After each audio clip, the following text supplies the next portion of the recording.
মাননীয় সদস্য ফজিলাতুন নেসা মহিলা আসন 23, আপনার সময় 5 মিনিট।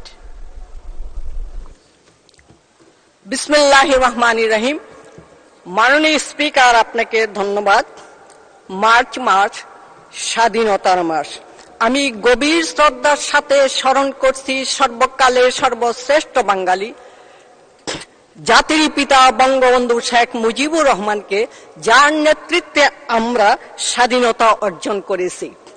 আমি স্মরণ করছি বঙ্গমাতা বেগম ফজিলাতুন নেসা মুজিবকে, যিনি এই স্বাধীনতা অর্জনে বঙ্গবন্ধুকে আন্দোলন সংগ্রামে শক্তি দিয়েছেন, প্রেরণা দিয়েছেন।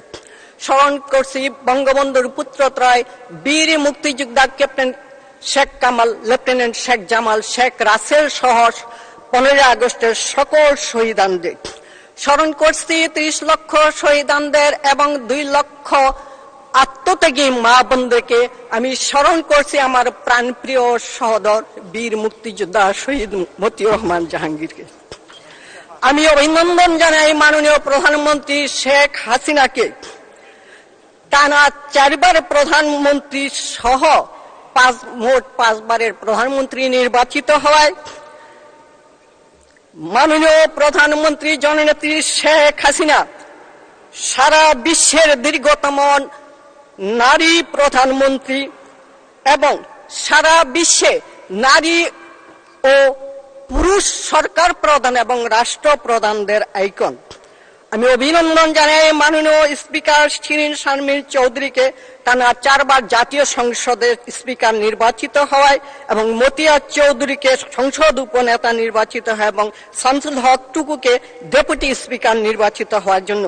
আমাকে 4 বার সংরক্ষিত মহিলা আসনে মনোনয়ন দেওয়ায় আমি আমার এবং আমার পরিবারের পক্ষ থেকে কৃতজ্ঞতা এবং মুন্সিগঞ্জ জেলাবাসীর পক্ষ থেকে ধন্যবাদ জানাই মাননীয় প্রধানমন্ত্রীকে।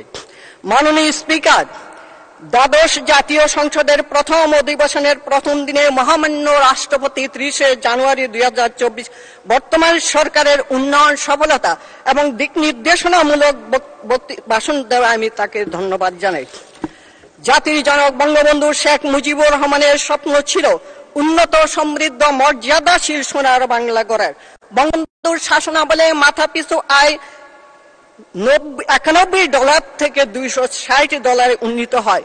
প্রবৃদ্ধির হার 9% উন্নীত হয়, যা স্বাধীনতার 52 বছরেও সম্ভব হয়নি। অনুন্নত বাংলাদেশকে স্বল্পোন্নত বাংলাদেশে পরিণত করেন এবং তারই কন্যা বঙ্গবন্ধুর সুযোগ্য কন্যা মাননীয় প্রধানমন্ত্রী জননেত্রী শেখ হাসিনার নেতৃত্বে বাংলাদেশ উন্নয়নশীল দেশের স্বীকৃতি পেয়েছে। প্রবৃদ্ধির হার 6.3%, যা ভারত ও চীন সমতুল্য 46টি দেশের মধ্যে দ্বিতীয় সর্বোচ্চ। মাথাপিছু আয়, বৈদেশিক মুদ্রার রিজার্ভ, রেমিটেন্স বৃদ্ধি পেয়েছে। গড়ায়ু বৃদ্ধি পেয়ে পাকিস্তান এবং বাংলাদেশকে 4-5 বছরের জন্য পিছিয়ে দিয়েছে।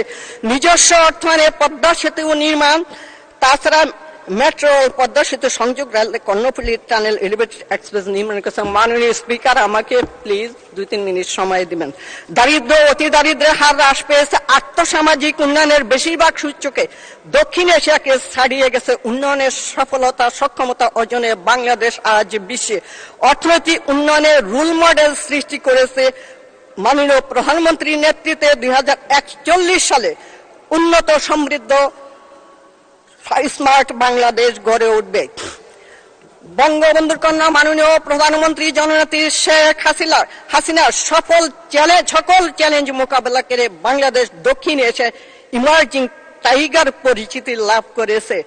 সারা বিশ্ব অবাক হয়ে দেখছে বাংলাদেশের উন্নয়ন, অগ্রগতি এবং সফলতার ক্ষেত্রে মাননীয় প্রধানমন্ত্রী জননেত্রী শেখ হাসিনার ম্যাজিক।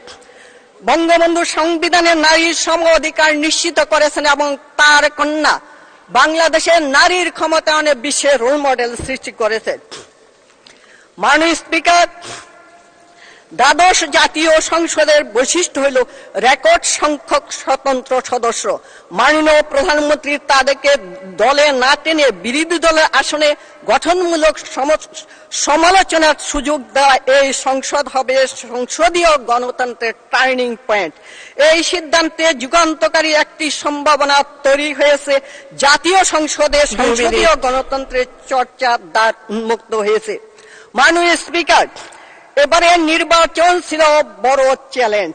এই চ্যালেঞ্জ সফলতার সাথে মোকাবেলা করে সরকার, নির্বাচন কমিশন, আওয়ামী লীগ 41.8% ভোটারদের উপস্থিতিতে একটি অবাধ, সুষ্ঠু, নিরপেক্ষ, অংশগ্রহণমূলক নির্বাচন নিশ্চিত করেছে। নির্বাচিত নতুন সরকারকে বিভিন্ন দেশ অভিনন্দন জানিয়েছে। মাননীয় স্পিকার, এ থেকে বিএনপি শিক্ষা নেওয়া উচিত। জনগণই ক্ষমতার উৎস, তত্ত্বাবধায়ক সরকার নয়, অগ্নি সন্ত্রাস নয়, বিদেশি প্রভুরাও নয়। মাননীয় স্পিকার, আপনাকে ধন্যবাদ। ধন্যবাদ মাননীয় সদস্য।